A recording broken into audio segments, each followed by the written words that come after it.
barua kutoka idara ya kazi, nikaandikiwa mimi hapa, na barua hiyo ilikuwa inahusu malalamiko ya wafanyakazi dhidi ya makampuni ya ulinzi mkoani Shinyanga. Na ndio maana tuko hapa pamoja, lengo ni kujenga. Hatujaja kukamatana, lakini lengo ni kujenga, kupata elimu kwa maana ya wamiliki pamoja na nyinyi ambao ni watenda kazi. Malalamiko hayo ni kama yafuatayo: moja, wafanyakazi kutopewa mikataba ya ajira baadhi ya kampuni. Mbili, malipo ya mishahara chini ya viwango vinavyoainishwa sheria. Tatu, mishahara kutolipwa kwa wakati. Nne, kutozingatiwa kwa masaa ya kazi, malipo ya muda wa ziada, mapumziko ya wiki na likizo stahiki. Namba 5, waajiri kutochangia mifuko ya hifadhi, yani NSSF na WCF. Na la 6 ni kuachishwa kazi bila kufuata utaratibu wa kisheria. Jeshi alipewa kibali cha kuanzisha hizi kampuni na kuzisimamia, lakini aliweka masharti. Aliweka masharti kwa wale wamiliki ambao watafungua kampuni waweze kuyazingatia. Na kila mmiliki ambaye yuko hapa atakuwa alipewa barua kama hii na mkuu wa jeshi la polisi, ikimruhusu sasa kuendesha shughuli za kampuni za ulinzi. Sharti la kwanza ambalo mliambiwa kwamba muhakikishe kwamba askari wa walinzi mtakao ajiri wao ni Watanzania ambao hawana rekodi za uhalifu.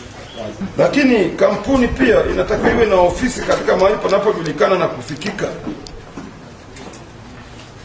Askari ambao utawatumia wewe mwenye kampuni wawe na filimbi. Hebu simameni hapa. Naona wanani unasaidia kuangalia filimbi. Kama waliokaa mbele kabisa hamna kitu. Sasa afande IGP amesema kabisa hao askari utakao watumia wawe na filimbi. Kumbe mimi nikikuta kampuni yako askari wako hana filimbi, nikiandikia kwamba unakiuka masharti, kibali chako kitafutwa. Kwa sisi kama ofisi ya idara ya kazi mkoa wa Shinyanga na majukumu ya kusimamia utekelezaji wa sheria za kazi, ndio wajibu wetu wa msingi kabisa. Sasa katika sheria za kazi tuna sheria ya ajira na mahusiano kazini sura ya 366 ya mwaka 2023. Sasa katika sheria hii imeweka viwango vya ajira, na hivi viwango ni wajibu wa kila mwajiri kuweza kuvitekeleza mahali pa kazi, sio hiari.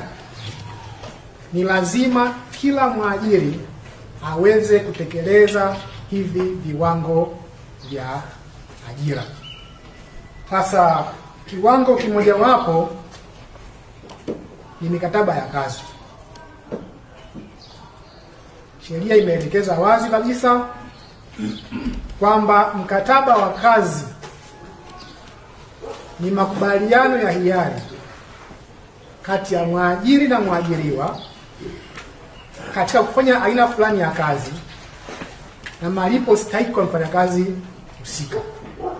Jukumu ambalo NSSF imepewa kwenye sekta binafsi ni kuhakikisha kwamba watu hawa kwenye sekta binafsi na wao hawaachwi na hifadhi ya jamii. Serikali ina mifuko miwili ya hifadhi ya jamii. Ina mfuko wa PSSF ambao unashughulika na watumishi wa serikali au watumishi wa umma, na halafu pia ina NSSF ambayo inashughulika na sekta binafsi. Sekta binafsi inajumuisha yote, iliyoajiriwa na iliyojiajiri.